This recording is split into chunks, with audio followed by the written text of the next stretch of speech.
very much in the news, of course, the events that are happening over the border in Sri Lanka and particularly with the LTTE. So lots to discuss. Let me start off by welcoming the guests whom we have with us today. Jayanti Natarajan with us here, spokesperson of the Congress Party, all familiar with us in the big fight. Today, we'd also like her to go back to a very painful incident in her life.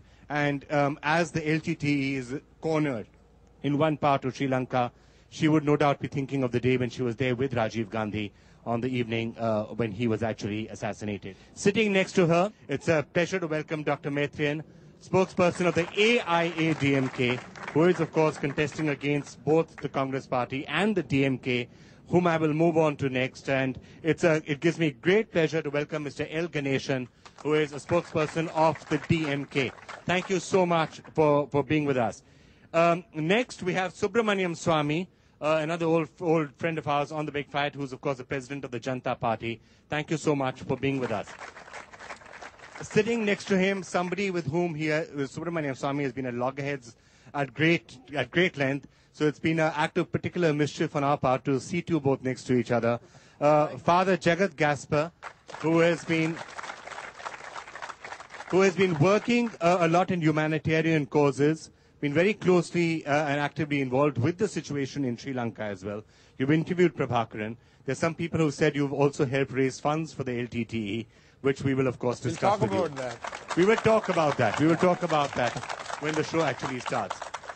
Mr. N. Ram needs no introduction. He's been really assisting NDTV a lot in the entire run-up, in the entire election campaign and giving his views on what he thinks might be happening. Thank you so much for being with us. Dr. Ezilal, next, who has been somebody who's been speaking out a lot in favor of the LTTE and who thinks what's happening in Sri Lanka is a shame. Great to have you with us.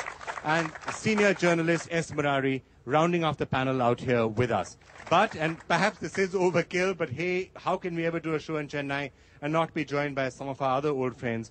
It gives me great pleasure to welcome Cho Ramaswamy, editor of Tughlaq. Thank you so much, Cho, for being with us on The Big Fight. Thank you all so much for being with us. And I have run out of breath in introducing such a fantastic, massive panel. Okay, before we turn our attention to the electoral situation in Tamil Nadu, the situation in Sri Lanka obviously is capturing the headlines, so I'd like to get everyone's views on this. Jayanti, maybe it's difficult for you to be totally dispassionate about this, given the fact that you were there when Rajiv Gandhi was assassinated. If the LTTE is, well, perhaps in its final chapter, what do you feel? Well, as far as we are concerned, it's not just a matter of passion or emotion. The LTTE is a banned organization in this country and in many other countries all around the world. And therefore, it is not the LTTE to which my concern and my party's concern is directed.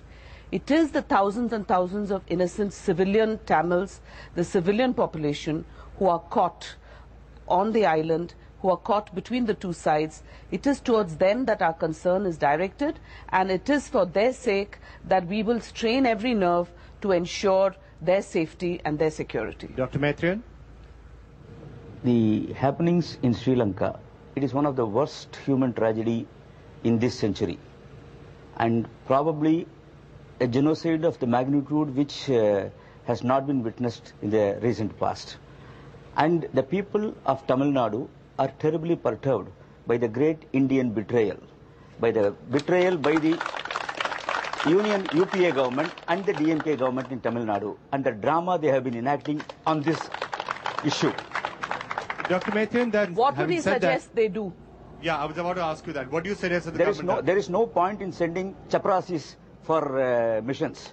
The union government has sent two officials. Ms. Jayalalitha can offer the Prime Minister of the country. To go. So, yeah, if we are in power, we will definitely do that. No, she can go even now. No. She can go even now. See, that is the whole problem is they are not going. The Prime Minister is eloquently silent. Sonia Gandhi has not uttered a single word on this issue. No, not a single word. I have to set a him UPA chairperson, the prime mover right. of the government, He's the magnet totally behind wrong. the government, Vikram, not a single word uttered on this if issue. you want to have this Mr. debate, Maitriyan, how can you Vikram, call if the you want National to have Security this Advisor of Vikram, India a chaprasi. It's a bit No, much. Prem, see, if you when want it to have means this chaprasi, debate in they are an- officials. You can't call- They are no, hang not on. decision makers. You're calling the They are NSA not a decision chaprasi. makers. Ram, The decision maker has to go. The Prime Minister and the Mr. Ganeshan. UPA Prem, if chairperson you has to want open to their have mouth. this debate in an atmosphere Yes. of calm discussion, we are willing to do it. If Mr. Maitreyan wants to be outshouted, I can also call Ms. Jayalalitha names. That is not going to get us anywhere. Yeah, He's wrong. Sonia you Gandhi may has call already names, spoken. but after Sonia 16th Gandhi May, has already you will not have any spoken. occasion to speak. Sonia Gandhi has already spoken,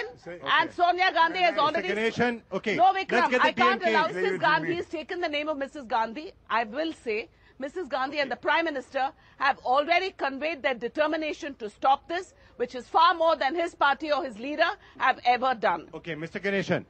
Say the genocidal monster and maniac, Rajapaksa wants to wipe out entirely the Tamils in Sri Lanka. Number one. Number two, that problem started long, long ago. In 1956, when Sinhala Only Act was passed, Tandai Selva, Father Selvanayakam, when he started Satyagraha, he was much influenced by Gandhi. And that was, their heads were broken into pieces. Then it started. Now coming to the present situation, what exactly is there? Say Mr. Maitreyan says, say in the President's address, the Government of India has declared that there shall be ceasefire.